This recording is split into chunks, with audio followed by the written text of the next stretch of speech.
The silent stranger on the ice planet. The wind screamed across the icy surface of Zereth 6, a planet known for endless snow, frozen mountains, and silence so deep it could drive people mad. Liari, a young alien girl from the Aelari race, was trapped under a wall of ice inside a collapsed cave. Her arms were bruised, her leg was stuck beneath a sharp rock. She had been calling for help in her language, soft, musical, ancient. No one answered. Her breath came out in clouds. She hugged herself, shivering. "This is how I die," she whispered, buried and alone.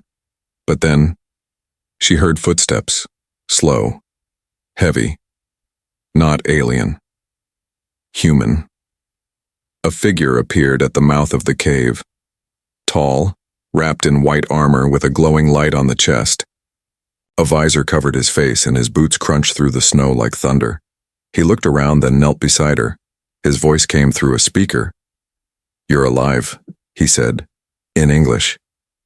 Liari narrowed her eyes. She didn't understand his words. She didn't trust him.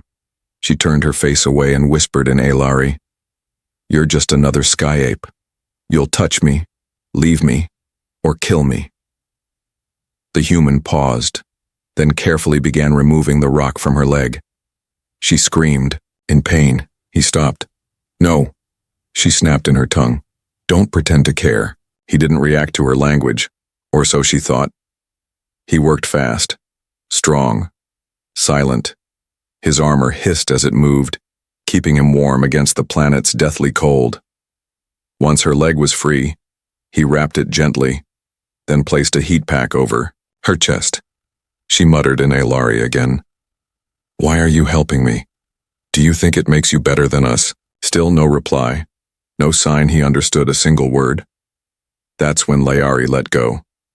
The pain, the anger, the loneliness, it all spilled out. "You humans destroyed our cities," she hissed in her own language. "You poisoned our rivers. My mother died in a war started by your machines. You wear armor, but inside, you're all the same. Empty, cold. You act like heroes, but you don't even listen." The human remained still. He reached into his pack, pulled out a protein bar, and placed it beside her. She refused it. "I don't want your food," she snapped. "Just leave me here." He didn't move. She turned her face toward the cave wall. "I wish I had died before hearing your footsteps," she whispered. "At least I would have died without seeing another liar." Her voice cracked. She didn't cry, but her chest hurt more than her broken leg. Minutes passed. He lit a small thermal fire and sat a few feet away, keeping silent. He didn't try to touch her, didn't try to speak again, just sat, watching the flames. The wind howled outside. Inside, silence grew heavy. Liari closed her eyes. Her body trembled. She didn't know when she fell asleep, but just before her mind slipped away, she heard something. Soft. Clear. A voice. Speaking in Aelari. "I heard everything, and I'm sorry." Her eyes opened wide. She stared at the man, in shock. His helmet was off now. Steam rose from his skin. His hair was black and damp. His eyes were dark brown, tired, kind, and his mouth had just spoken her language. Perfectly. "I didn't speak," he said, "because I wanted to hear your truth." She sat up, stunned. You understand, Aelari?" He nodded once. "My name is Elias Cross. My mother was one of you. She died before I learned much, but I remember her voice and I remember your language." Liari's throat tightened. She looked away quickly, but not fast enough to hide the shock on her face, or the small tear falling down her cheek. He was listening, all along. The small fire crackled softly in the middle of the frozen cave. Steam rose from Elias's armor as it dried in the heat. The air inside was warmer now, but the silence between them felt sharp. Liari kept her back turned, her face hidden. She didn't know what to say. The human, Elias Cross, had just spoken in perfect Larry, words that belonged to her people, words she hadn't heard in years from anyone who wasn't her own kind. And he had heard everything. Her insults, her grief, her memories. He had listened, not to reply, but to understand. You should have said something, she finally whispered. I didn't want to interrupt your truth, he replied softly. Liari turned around slowly. Her face was tired, but her eyes were wide. Where did you learn our words? Elias pulled something from his chest pocket. A tiny, worn pendant made of silver bone and red thread. My mother gave me this before she died, he said. She sang Elari lullabies to me when I was little. At night, she'd whisper old poems. I remembered them. Liari leaned closer. That symbol? That's from the Sky Garden tribe. Elias nodded. She never told me her full story, just that her people were beautiful and her language was sacred. Liari looked at the pendant for a long time. Then she said something she hadn't said to anyone since her village was destroyed. My mother used to sing me the same poem. She shifted slowly, dragging her injured leg closer to the fire. I thought I hated your kind, she whispered. I understand, Elias said. You have every reason to. She looked up at him. And you don't hate mine? Elias shook his head. Hate never helped anyone. My mother was killed by your people, but she told me to never blame the blood, only the war. Liari's breath caught in her throat. He wasn't lying. His eyes didn't hold anger, only quiet sadness. I was just a child, she said. When the Sky War started, I watched the fire come from above. My home melted like ice. My mother made me hide under the floor. I never saw her again. Elias lowered his head. I'm sorry, he said again. But this time, it wasn't just a word. It felt real, deep, like he had carried the weight of her story. Before she even told it, she took the protein bar he had left earlier and opened it. I didn't eat because I thought you were another brute in armor, she said. He smiled gently. And now? She chewed, then swallowed. Now I think maybe I was wrong. The fire between them crackled louder. Outside, snow continued to fall, but inside the cave, something warmer than heat had started to grow. Understanding. Later that night, Liari woke to find Elias checking her bandage. He was careful, quiet. You're lucky, he said. It's not broken, just bruised and cut. She looked at him and asked, Why did you come to Zareth? He paused, then told her the truth. I was sent to search for old signal beacons. Most of them were silent. But one was still active. An Larry code, I followed it. Her eyes narrowed. You knew it might lead to one of us? Yes. And you still came alone? Yes. She looked confused. Why? Elias leaned back against the cave wall. Because I had to know. I had to see for myself if there was still something left here. Someone worth listening to. Liari stared at him for a long time. Then she whispered, You heard my words in the dark, and didn't run. I stayed, he said, because your voice was the first real thing I've heard in years. She turned her head, blinking fast. You know what hurts the most? She asked. What?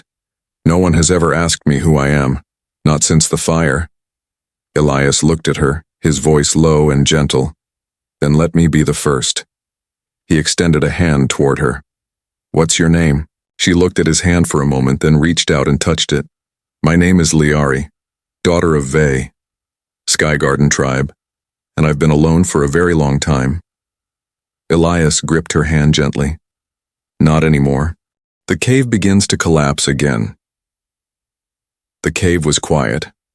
Captain Elias Cross sat beside the fire, listening to the soft wind outside and the gentle sound of Liari's breathing. She had finally fallen asleep. Her body was weak, but her spirit was stronger than anything he'd seen. She had told him her name and her story. Elias now knew her pain. her past, her fire.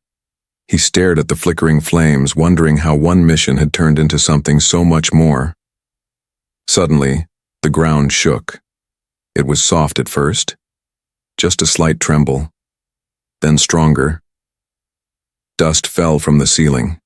Icicles snapped off the roof and shattered on the stone floor. Elias jumped to his feet. "Liari!" he shouted. She woke instantly, eyes wide, heart racing. "What's happening?"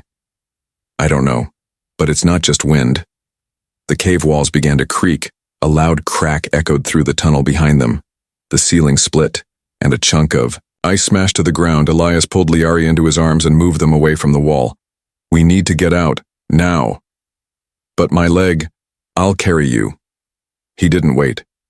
He picked her up and ran through the narrow tunnel where he first entered. Each step echoed like a drumbeat as the ground shifted beneath him. Behind them, the cave roared. The mountain was waking up. As they turned a corner, another loud thud echoed behind them. Then they heard it. Not rock, not ice. A growl. Low, deep, wet. "Liari," gasped. "That sound, I've heard it before." Elias kept running. "What is it?" "They call it the Below One.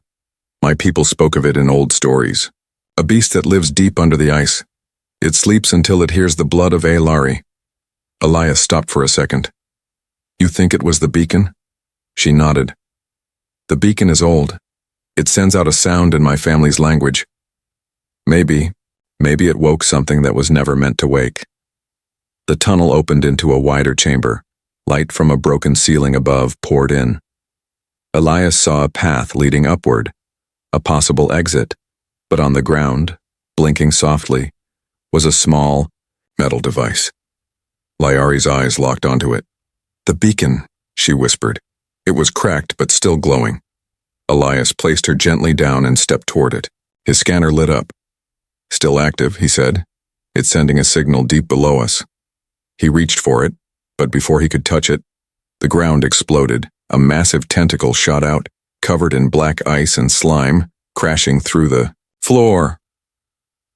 Elias jumped back and covered Liari. A terrible shape rose from the pit. It had no face, just sharp, glowing cracks across a thick, white body. Its mouth stretched open wide in silence, as if it was screaming without sound. The creature had been awakened, and it wanted them. Elias grabbed Liari and ran toward the upper path. The creature smashed through the chamber, pulling ice and stone. Down behind it, the walls began to collapse. "It's following us," Liari shouted. "I know. Put me down. You can't outrun it carrying me. Not leaving you." Elias climbed higher, slipping but holding tight. They reached a narrow ledge. A beam of sunlight shone from above. A hole in the surface. Freedom. But it was too high. Elias set Liari down, then jumped up, catching the edge of the hole with one hand. He grunted, pulled himself up halfway, and extended his other arm. "Grab my hand." Liari hesitated. "Do it." She reached up. Just as their fingers touched, the creature struck the wall below them. The ice cracked. Her hand slipped. "No," Elias shouted. He dropped back down, caught her before she fell, and pulled her close. They both fell backward, but they landed on a ledge instead of the pit. The beast roared behind them, its long body twisting like a serpent. They were trapped, but alive. They crawled into a small tunnel behind the ledge, hidden, narrow, safe for the moment. Elias caught his breath. Liari looked at him. "You held me. You trusted me." "You still don't understand," she said. "The Below One, it doesn't just eat, it remembers." He frowned. "Remembers what?" "Our blood, our stories, our weakness." What he knew that she didn't. The ice tunnel was cold, narrow, and quiet. Too quiet. Elias and Liari crawled, slowly, their breaths fogging up the frozen air. Behind them, the distant growls of the Below One echoed through the broken caverns. The monster wasn't gone. It was hunting, waiting, listening. But for now, they had a moment to breathe. Liari rested against the icy wall, holding her leg with both hands. Elias sat beside her, watching her carefully. "Tell me something." She whispered. Something true. Elias looked surprised. What do you mean? I told you my story, she said. Now it's your turn. Why are you really here? Not what the command gave you, the real reason. He was quiet for a moment. Then, he reached inside his coat and pulled out a small, folded paper. He carefully opened it. It was a picture. A black and white photo, old, torn at the edges. It showed a human woman standing beside an Elari woman with long hair and a soft smile. Between them was a little boy, no more than 4. The boy had wide eyes and a strange mark on his cheek. Liari stared. She leaned closer. That mark. It's from my people. Elias nodded. My mother told me about this picture when I was a child. She said the Elari woman in it saved her life once. They became sisters, but from different worlds. She never gave me a name, just said she had a daughter, a strong daughter. He looked at Liari carefully. I think that daughter is you. Liari's lips parted. That's impossible. She wore this, Elias said, showing the bone pendant again. My mother kept it for years. She said if I ever found someone with eyes like mine and skin like hers, I should protect her. Liari touched the photo. My mother used to hum a tune when I was scared. I didn't know the words, but I remembered the sound. Elias smiled. He hummed. It was the same tune. A tear slid down her cheek. You knew this song? She whispered. I grew up with it, he said. Liari looked down, shaken. I always thought my mother died angry, alone. But maybe she wasn't alone. She wasn't, Elias said. She was remembered. The ice tunnel rumbled again. Dust fell from the ceiling. They began crawling forward once more. After a few meters, the tunnel opened into a large, frozen dome. Crystal shapes hung from the ceiling like stars. In the center stood something strange. A tall archway covered in snow and vines, but glowing faintly. Liari gasped. It's an Elari gate. An ancient one. Elias raised an eyebrow. What does it do? She limped toward it slowly, placing her hand on the arch. It's a memory gate. Our people used to store thoughts, stories, and histories in them. Only those of blood can open it. Suddenly, the gate glowed. A soft light scanned. Liari's hand, a voice echoed through the room. Blood recognized, daughter of Ve, welcome. A beam of light shot out, a hologram appeared in the air. It was a woman, tall, violet-skinned, with silver eyes and long dark hair. Liari's mother. Liari dropped to her knees. Mama. The hologram began to speak in Elari. My daughter, if you are seeing this, then I am gone. But my hope lives on in you, and in the child of my sister, the one with human eyes. Elias froze. She continued. We fought for peace. We died for unity. If you found each other, then you are the bridge, the bond, the voice between two broken worlds. Liari cried silently. Elias's eyes burned with tears. Together, the message ended. You are stronger than any army. The light faded. Silence returned. Then a loud crash echoed behind them. The below one had found the dome. Elias raised his weapon. It's here. Liari stood beside him, trembling but ready. We have to leave, but we can't just run. Then we fight, Elias said. No, Liari replied. We lead it. He looked at her. Where? She pointed at the ice above.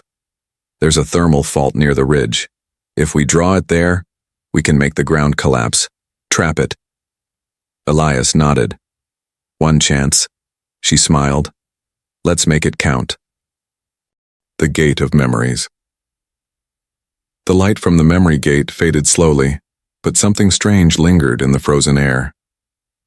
Elias and Liari stood side by side, the echo of her mother's voice still fresh in their ears. The dome around them was cold, but it felt warmer than before, full of something ancient and alive. For a moment they were still. Then came the roar. The ground cracked. The beast had returned. Liari grabbed Elias's arm. We have to go. Now. Together they ran toward the far tunnel, narrow and steep. Their boots crunched against the frost-covered ground. The ceiling trembled. Ice shattered behind them. The below one was close, and it was angry. Its body didn't move like a normal animal. It slid through walls, cracked through stone, and pulled itself forward like a living shadow. Its glowing veins pulsed red through its icy skin. Elias looked back once. It was already gaining on them. "Where's the fault line?" he shouted. "Not far," Liari said, panting. "Just past the cliff tunnel. We can make it." They pushed, forward, turning corners, jumping cracks, and dodging falling ice.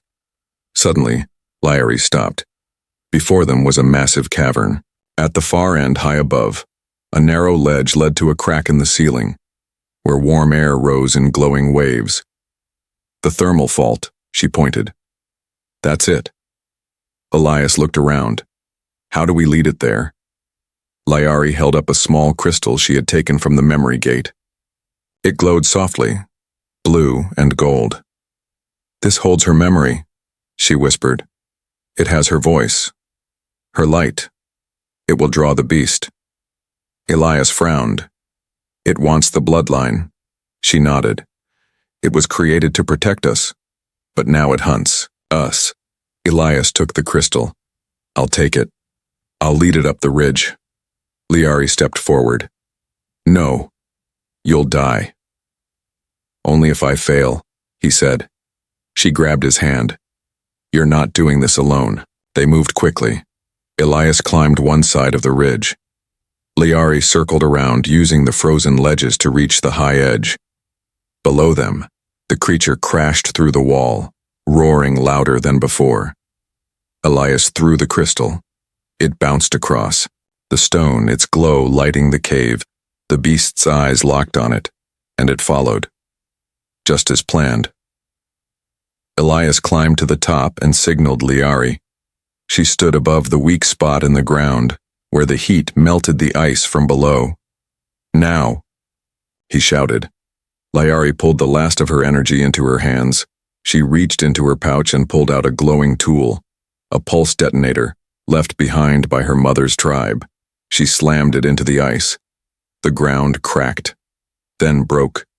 The creature lunged forward, and the entire platform gave way. It roared as it fell, twisting and writhing, crashing into the hot mist below. Then, silence. The ground stopped shaking. Elias slid down beside her. "You did it." "No," she said weakly. "We did." She collapsed into his arms. He caught her and held her tightly. Later, as they rested near the gate again, the crystal glowed. Softly once more, it floated between them. Liari stared. "It's not done," she whispered. "What do you mean?" The gate wasn't just showing memory, it was opening a path. The crystal pulsed brighter. Suddenly a line of light appeared on the wall. A door. Slowly, it opened. Inside was another chamber. The room was small but beautiful. Walls covered in moving light. In the center was a large glowing orb surrounded by soft humming energy. A console lit up as they entered. A voice spoke. "Final protocol recognized. Human Alari link confirmed. Peacekeeper memory restored." Elias looked at Liari. "What is this place?" She stepped forward, tears in her eyes. This is a vault of unity, built long ago.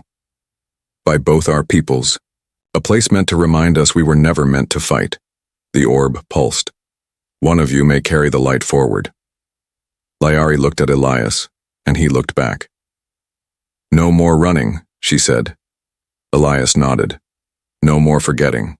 They placed their hands on the orb. Together, a wave of light washed over them. The vault accepted them. 2 bloods, 1 purpose. And the world shifted once again. The language of sacrifice. The glowing wave from the orb faded. The vault room was quiet, again. But something had changed. Elias and Liari stood hand in hand, surrounded by soft light, listening to a low hum that wasn't just sound. It felt like memory, like voices from long ago whispering through time. Then Layari froze. She looked around the room slowly. Her ears twitched. "Do you hear that?" she whispered. Elias listened. He heard only silence, but Layari's face had gone pale. "She's speaking," Layari said. "My mother." I hear her voice again. Layari stepped forward. The orb in the center of the room began to glow brighter, pulsing, in rhythm with her heartbeat. "My daughter." The voice echoed softly, not from the walls, but from inside Layari's own mind. "The seed of peace is inside you now. You are the bridge. But bridges must hold, even when storms come." Tears filled Layari's eyes.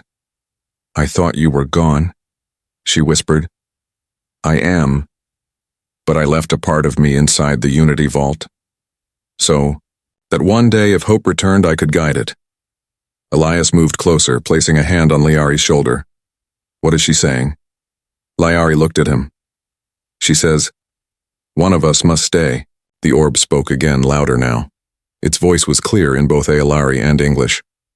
"To restore the balance, one living heart must remain. The vault is not just memory. It is power. It is signal.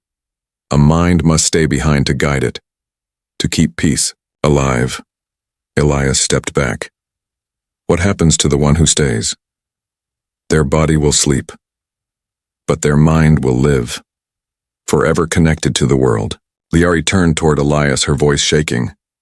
"It wants one of us to become its voice. Its guardian, someone who can help both our peoples understand each other." Elias nodded slowly. "Then I'll do it." "No," Layari said quickly. "You don't have to," Elias replied. "I came here to do more than carry a gun. This matters." "You can't," she shouted. "You're the first human I've ever trusted. The first one who listened. Don't go silent now." Elias took a deep breath. "If I stay, you can live, you can teach others, you carry both bloods in your voice, but I'm just a soldier." She shook her head. "You're not just a soldier. You're the reason I survived." They stood close, forehead to forehead. "I won't let you do this," she whispered. Elias closed his eyes. "Then we decide together." The orb pulsed again. The voice spoke a final time. "Choose now. One must stay, or the vault will close. Forever." Time slowed. Elias looked at the photo in his pocket, his mother and the Aolari woman side by side. The promise they made had reached him across space, across time. Layari looked at the pendant on her neck, her mother's last gift. It glowed softly, as if it agreed with her heart. Then she stepped forward. "I will stay." Elias reached for her hand. "Wait," but she smiled. "I carry your words now, your stories I'll remember, and I'll make sure no one forgets again." She touched the orb. Light covered her body. Her feet left the ground. She looked calm, almost peaceful. Her voice echoed through the room. "I never wanted to be the voice of peace, but if it means someone else gets to live without hate, then let me speak forever." Elias shouted, "Layari!" She turned her head one last time and whispered, in English, "Don't. You dare forget me." The orb closed, the light vanished, and she was gone. Elias stood alone in the vault. Tears filled his eyes. But then he heard something. A soft hum. The air shimmered. The orb glowed again, and her voice returned. "I am still here. I'm in the light now. I see everything." He smiled through the tears. "You always talk too much," he whispered. "Then keep listening." Elias walked out of the vault, up through the ice, out into the open air. The sky above was brighter, the cold no longer bit as hard, and across the stars, a signal pulsed out from the ancient vault, a new language of peace, spoken by two voices woven into one. The words that changed her forever. The stars above Zareth 6 were no longer dim. They shined brighter now, like they were watching, like they were remembering. Peace had returned to the frozen world. The ancient vault had gone silent, but its signal continued to spread across space. Whispers of unity, carried by the light. At the edge of a quiet valley, near a small settlement built by both humans and Ilari, a fire glowed under a clear night sky. Around it, children sat cross-legged, a human boy with big, curious eyes, an alien girl with silver hair and violet skin, and in front of them sat a man, older, tired, but still strong. Captain Elias Cross. Tell us the story again, said the boy. The one about the alien girl and the monster, said the girl. Elias smiled. He leaned forward, the firelight dancing in his eyes. You want the story again? He asked. Both. Kids nodded. Every time you tell it, the girl said, it feels more real. Elias chuckled softly. That's because it is. He looked into the flames and began. There was once an alien girl. She was brave, angry, and full of fire. She thought no one understood her, especially not the human who came to rescue her from the ice. The boy leaned in. But he did understand her, right?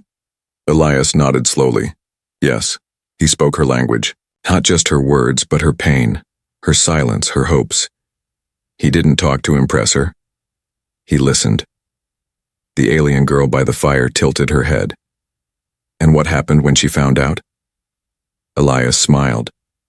She looked at him like he was a ghost. She thought her world had forgotten her. But in that moment she realized, and someone had been carrying her voice all along. The fire cracked. The boy whispered, Did they become friends? No, Elias said gently. They became something more. He reached into his coat and pulled out a small item, a pendant made of bone and red thread. The children leaned closer. The alien girl touched it lightly.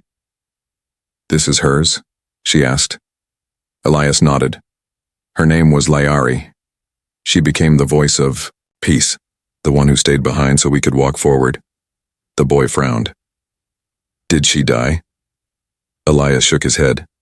No. She lives in the vault beneath the mountain, not with a body, but with her mind, her light and her memories. She talks to you? The girl asked. Elias looked at the stars. Sometimes, he said. When the wind moves just right, when the silence becomes soft, I hear her. He paused. And when I speak to others, when I help them understand something difficult, I hear her again. The children sat quiet for a while. Then the alien girl whispered, I want to be like her. The boy nodded.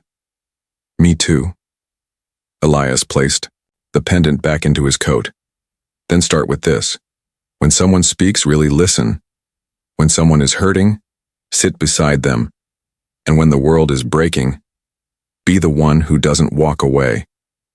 The flames flickered, and far in the distance the wind carried a soft melody, a hum only Elias could recognize.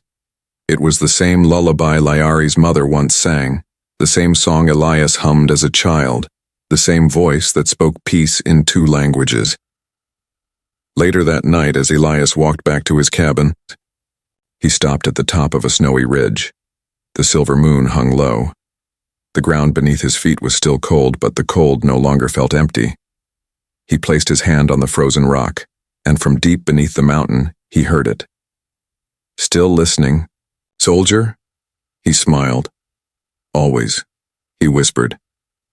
She thought he didn't understand her, but when he listened, she changed, and so did the world. Let every voice be heard. Let every silence be understood.